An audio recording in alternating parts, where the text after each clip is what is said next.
Hello viewers, नमस्कार। हम लोग प्रीवियस क्लास में मिडिल एज कंप्यूटर के बारे में हम लोग डिस्कस किए थे। आज मैं ये शुरू करने वाला हूँ मॉडर्न एज। मॉडर्न एज में हम लोग जाने कि कौन कौन से कंप्यूटर डेवलप हुए और मॉडर्न एज का father of computer Charles Babbage को कहा जाता है। आखिर क्यों कहा जाता है, ये भी हम लोग फैक्टर्स थोड़ा सा जानेंगे। तो आज से हम लोग शुरू कर रहे हैं मॉडर्न एज कंप्यूटर का, जो हम लोग मिडिल एज डिस्कस किए पहले। इसके पहले डार्क एज डिस्कस किए थे। हम ये कहे थे कि हिस्ट्री ऑफ कंप्यूटर को हम 3 एजेज में बांटते हैं। एक डार्क एज है, एक मिडिल एज है और तीसरा जो है वो मॉडर्न एज है, जो आजकल हम लोग जो है अभी मॉडर्न एज ऑफ कंप्यूटर में हैं।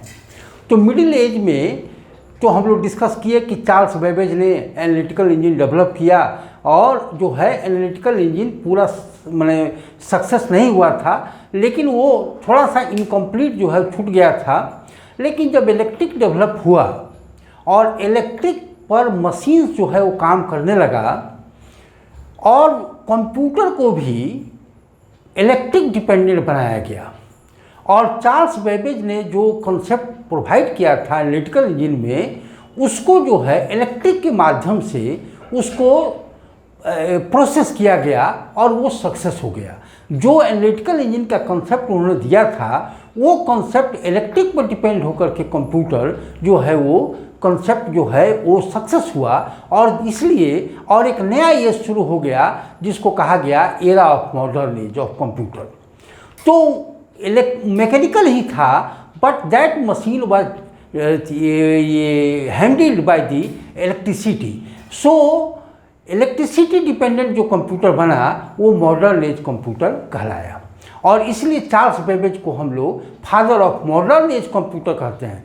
फादर ऑफ कंप्यूटर कहा जाता है, लेकिन एक्चुअली में वो फादर जो है मॉडर्न एज कंप्यूटर को कहते हैं, क्योंकि मॉडर्न एज का जो कंप्यूटर है वो टोटली चार्ल्स बेबेज का दिया हुआ सिद्धांत जो एनालिटिकल इंजन में दिया था वो टोटली उसी पर डिपेंडेंट होकर के मॉडर्न एज शुरुआत हुआ।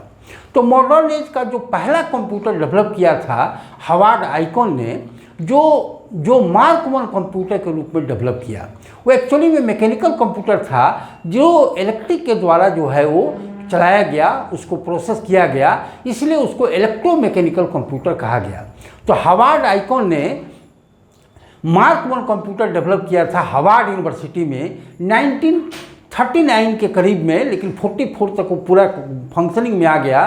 तो मार्क 1 कंप्यूटर जो है पहला जो है मॉडर्न एज का सबसे मोस्ट पॉपुलर कंप्यूटर बना, जो कि इलेक्ट्रोमैकेनिकल कंप्यूटर था। वो था मैकेनिकल कंप्यूटर, लेकिन वो रन किया जाता था इलेक्ट्रिक के द्वारा। तो वो प्रीवियस कंप्यूटर से ज़्यादा फास्ट हो गया, ज़्यादा एक्यूरेट हो गया, और वो बहुत पॉपुलर कंप्यूटर बन गया। इंडिया में वो 1940 के बाद 1970 के करीब में उसको लाया गया, तो उसको देखने के लिए एक लंबी कतार लग गई। जो देखा मतलब देखने के लिए उसको, जैसे फिल्म, ये जो है फिल्म के लिए लंबी कतार लगती है, उसी तरह मार्क 1 को देखने के लिए एक लंबी कतार लग गई थी। तो ये मार्क 1 कंप्यूटर अपने समय का सबसे बहुत ज़्यादा पॉपुलर कंप्यूटर हुआ करता था। तो हम लोग आज शुरू करेंगे मार्क 1 कंप्यूटर के बारे में जाने, और उसके बारे में कुछ और एक नया कॉन्सेप्ट, मैंने कौन सा कॉन्सेप्ट पर काम करता था और एक नया वर्ड भी उसमें चालू हुआ था, वो क्या था, वो हम लोग थोड़ा सा डिस्कस इसको करेंगे। तो हम लोग शुरू करेंगे इसमें मॉडर्न एज में। पहला कंप्यूटर जो था वो मार्क 1 कंप्यूटर था। मार्क 1 कंप्यूटर था, and this computer was developed, this computer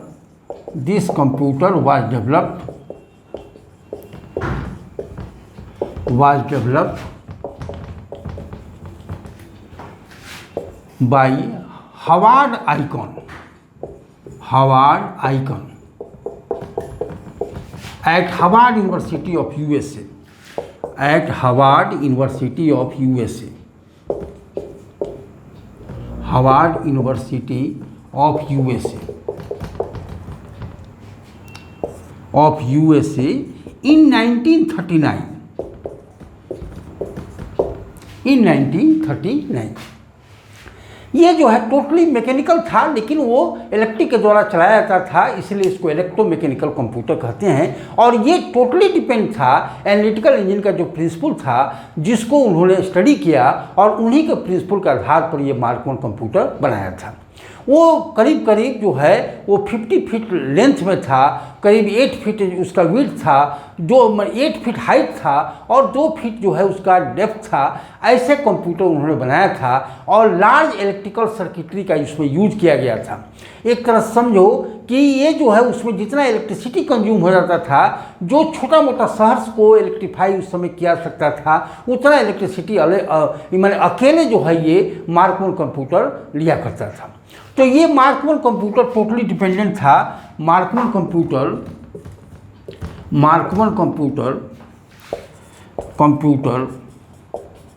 was dependent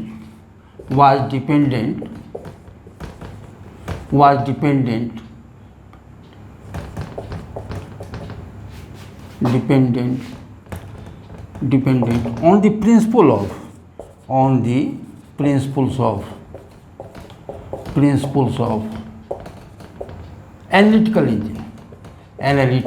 engine.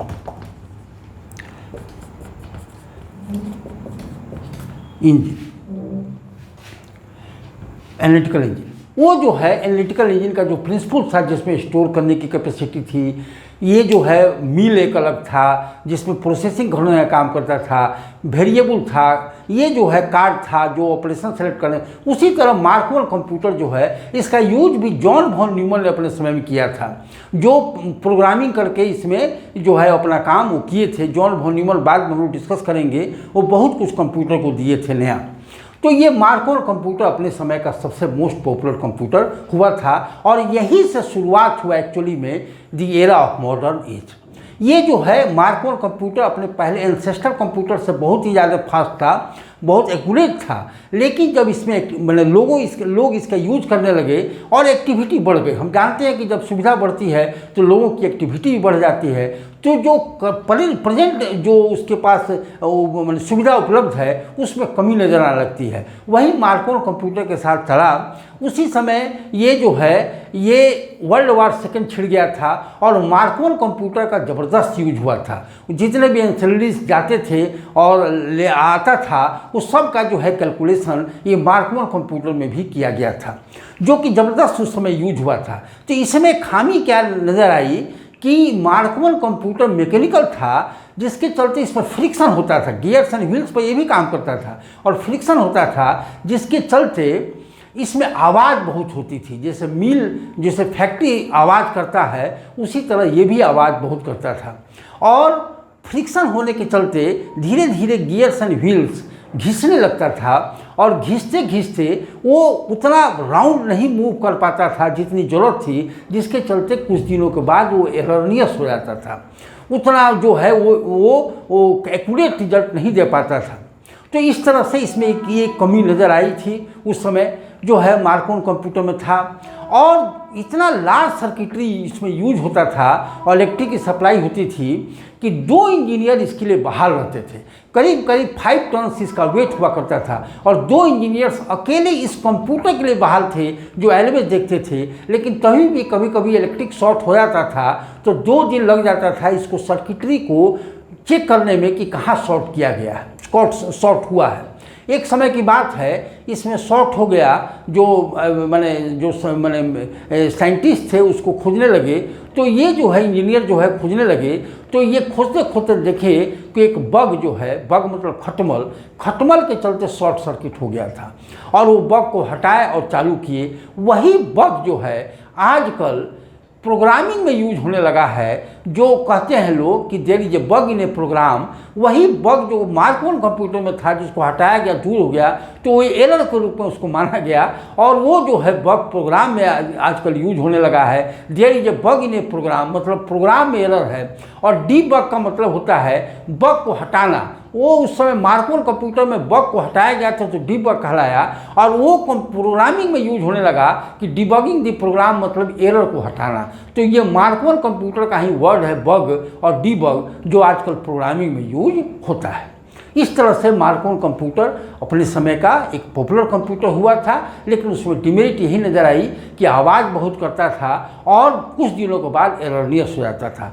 जब वर्ल्ड वार सेकेंड छिड़ा था तो इसका ज़बरदस्त यूज हुआ था और उसके चलते ये कंप्यूटर का इम्पोर्टेंस भी बढ़ा था। कंप्यूटर के बारे में लोग सोचे कि भाई इसका ज़बरदस्त यूज है और उसको और डेवलप किया जाए। तो इस तरह से एक कंप्यूटर के टेक्नोलॉजी में डेवलपमेंट स्टार्ट हुआ, जो after the development of electromechanical computer, जिसमें मार्क 1 कंप्यूटर शुरुआत हुआ था, उसके बाद मार्क 2 भी कंप्यूटर आया था। लेकिन बाद में जब वर्ल्ड वार सेकेंड जो ख़त्म हो गया तो उस समय जो कंप्यूटर का यूज हुआ था तो लोगों ने सोचा कि कंप्यूटर के टेक्नोलॉजी में और डेवलपमेंट किया जाए और उसके टेक्नोलॉजी को और फास्ट बनाया जाए और एक्यूरेट बनाया जाए, साउंड जो करता था उसको साउंडलेस बनाया जाए। और इसी क्रम में आफ्टर वर्ल्ड वार सेकेंड कोई भी युद्ध जो है खामी तो है ही, बहुत बर्बादी लाती है, लेकिन कुछ कुछ नया चीज़ भी दे जाता है और उसी में ये कंप्यूटर को भी नया चीज़ दिया जो कि साउंडलेस कंप्यूटर बनाया। और उसके बाद जो है कंप्यूटर में जो काम करने का फंक्शनिंग हुआ, मैकेनिकल कंप्यूटर हटा करके और इलेक्ट्रॉनिक सिग्नल के माध्यम से कंप्यूटर में जो है वो सिग्नल प्रोवाइड करके अब कंप्यूटर को फंक्शन कराया गया। और वो जो इलेक्ट्रॉनिक सिग्नल था वो उसके चलते आवाज़ जो है वो नहीं होता था, वो प्रोपेगेट करता था इलेक्ट्रॉनिक सिग्नल और उससे वो फंक्शन करता था। और इसके चलते जो है वो इलेक्ट्रॉनिक एज ऑफ कंप्यूटर शुरुआत हो गया और computer became a soundless machine, soundless machine बन गया। और जो मार्क 1 कंप्यूटर के बाद जो है शुरुआत हुआ इलेक्ट्रॉनिक एज ऑफ कंप्यूटर, और इलेक्ट्रॉनिक एज को टोटली हम लोग जनरेशन में डिवाइड करते हैं, पीढ़ी दर पीढ़ी इसमें डेवलपमेंट हुआ। ये जनरेशन ऑफ कंप्यूटर हम लोग शुरुआत अब करेंगे, ठीक है। तो इससे जो है हम लोग शुरू करें generations of computer. Generations of computer शुरुआत हुआ electronic age of computer after electromechanical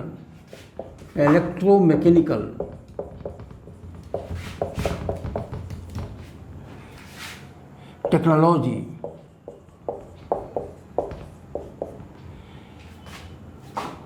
electronic dependent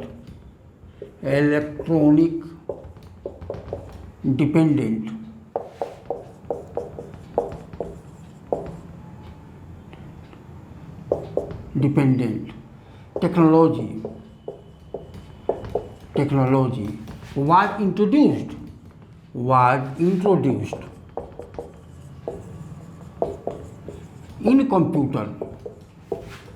in computer and the era of electronic computer came. Electronic computer की, ठीक है। इलेक्ट्रॉनिक कंप्यूटर का एरा जो है शुरुआत हो गया। इस टोटली एरा को हम डिवाइड करते हैं नंबर ऑफ जनरेशन्स में, जिसमें अभी तक हम लोग 5 जनरेशन तक आ चुके हैं। ये जो है this electronic as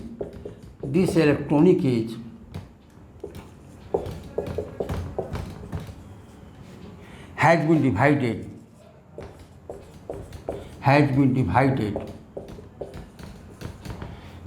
into generations of computer, into 5 generations of computer, 5 generations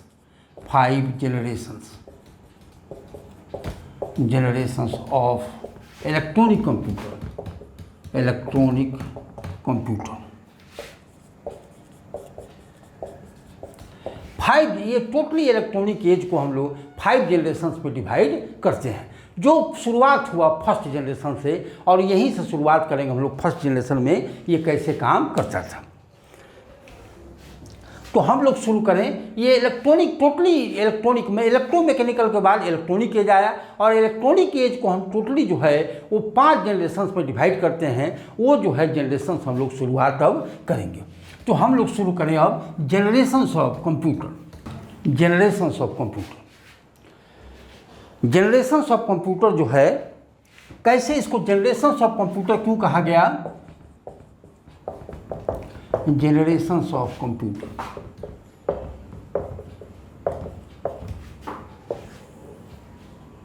ये जो है कभी कभी क्वेश्चंस भी आता है कि why Charles Babbage is called father of computer. तो हम ये कह सकते हैं कि मॉडर्न एज कंप्यूटर का जो भी प्रिंसिपल्स है वो टोटली डिपेंडेंट है चार्ल्स बेबेज के दिए हुए सिद्धांत पर। इसलिए जो है जो कि एनालिटिकल इंजन में उन्होंने दिया था, इसलिए जो है चार्ल्स बेबेज को फादर ऑफ कंप्यूटर कहा जाता है। ठीक है, ये क्वेश्चन भी कंपटीशन में आता है, चाहे वो ये कंप्यूटर कोर्स में भी आता है। तो हम लोग शुरू करें जनरेशंस ऑफ कंप्यूटर। जनरेशंस का मतलब होता है पीढ़ी, पीढ़ी दर पीढ़ी। इसको फेजेस भी कहते हैं। देखो, कंप्यूटर टेक्नोलॉजी में जो चेंजेज हुआ आफ्टर वर्ल्ड वार सेकेंड, वो फेज बाय फेज हुआ। कुछ समय तक कुछ टेक्नोलॉजी रहा, कुछ समय तक कुछ टेक्नोलॉजी। इसी फेजेज को जनरेशंस ऑफ कंप्यूटर कहते हैं, जनरेशंस कहते हैं। फेजेज जो है, फेज का मतलब है कि कुछ अंतराल कुछ टेक्नोलॉजी काम किया, कुछ अंतराल कुछ टेक्नोलॉजी काम किया, तो इसी फेजेज को जनरेशंस कहा जाता है। दी developments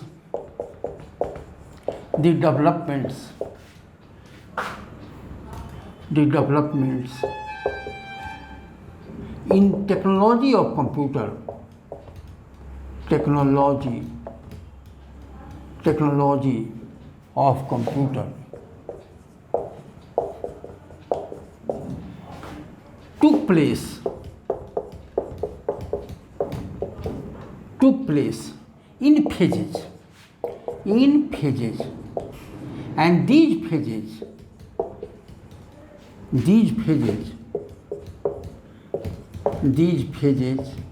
are called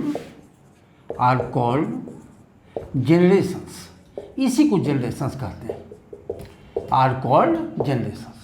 and we will start from the first generations। और ये जो है हम लोग generation, and these are the generations, and these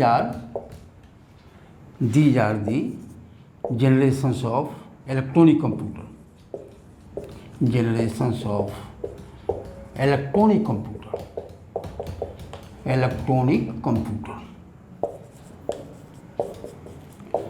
तो इसमें हम लोग ये जो है फर्स्ट जनरेशन से हम लोग स्टार्ट करेंगे। फर्स्ट जनरेशन में पहला जनरेशन, जो पहला इलेक्ट्रॉनिक सिग्नल जो है डेवलप किया गया था, जो इलेक्ट्रॉनिक सिग्नल प्रोपेगेट करके कंप्यूटर अपना फंक्शन किया था, वो हम लोग शुरुआत से करेंगे हम लोग। तो ये हम लोग शुरू करेंगे फर्स्ट जनरेशन से। तो ये फर्स्ट जनरेशन में कौन सा इलेक्ट्रॉनिक कंपोनेंट था जो कि इलेक्ट्रॉनिक सिग्नल जनरेट करता था और प्रोपेगेट करता था, इसके बारे में जानेंगे हम लोग। और कौन सा पहला कंप्यूटर था जो इलेक्ट्रॉनिक कंप्यूटर के रूप में डेवलप हुआ था और वो फर्स्ट जनरेशन का था कंप्यूटर, ये बारे में हम लोग डिस्कस करेंगे। तो हम लोग शुरू करें फर्स्ट जनरेशन से। ये फर्स्ट जनरेशन जो है, हम लोग फर्स्ट जनरेशन से स्टार्ट करेंगे कि ये क्या काम किया। ये फर्स्ट जनरेशन,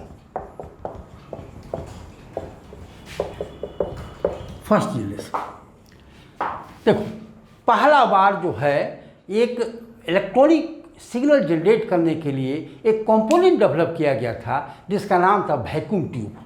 वैक्यूम ट्यूब एक पहला कंपोनेंट था, इलेक्ट्रॉनिक कंपोनेंट था, जो कि इलेक्ट्रॉनिक सिग्नल जनरेट करने का काम करता था। और वो वैक्यूम ट्यूब को जो पहला कंप्यूटर यूज किया उसका नाम था ENIAC, जो पेनिसिल्वानिया यूनिवर्सिटी ऑफ USA में डेवलप किया गया था। तो ये जो है फर्स्ट जनरेशन में for generating the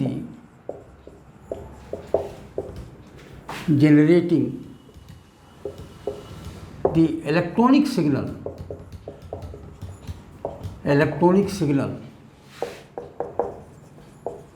electronic component was developed, electronic component was developed, which was called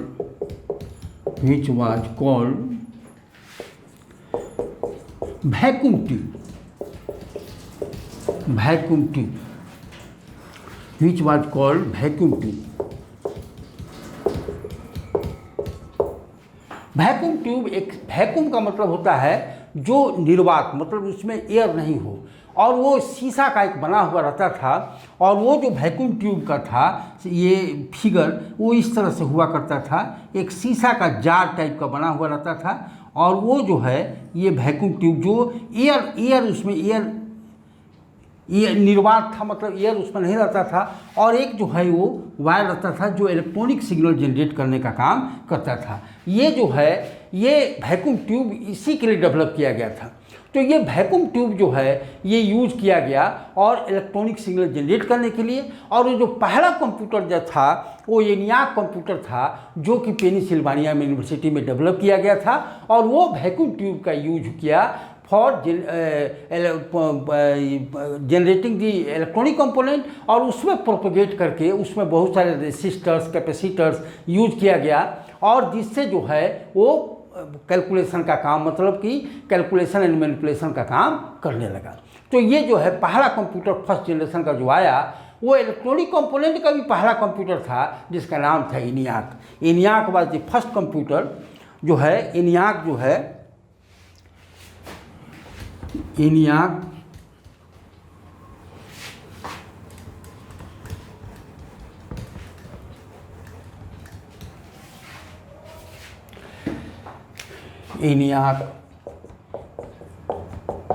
ENIAC का पूरा नाम होता है electrical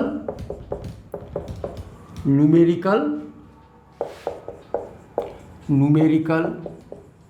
integrator and calculator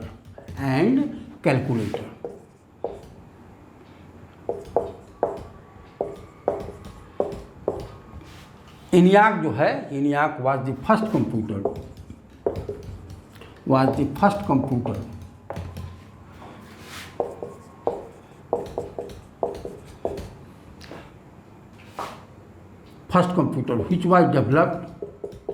which was developed at Pennsylvania University of USA, at Pennsylvania University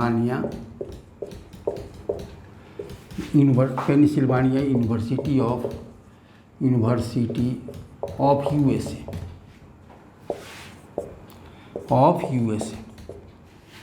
in 1945 के करीब में, in 1945 ये जो है this computer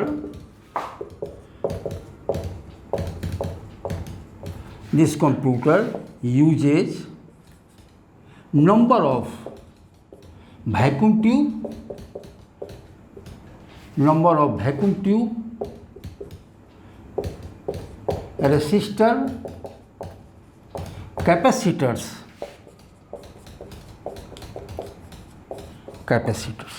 number of vacuum tubes, resistors and capacitors, जिसको जो है यूज करके ये इलेक्ट्रॉनिक सिग्नल जनरेट करने का काम करता था। और ये जो है पहली बार जो है ये इलेक्ट्रॉनिक कंपोनेंट के रूप में डेवलप किया गया था।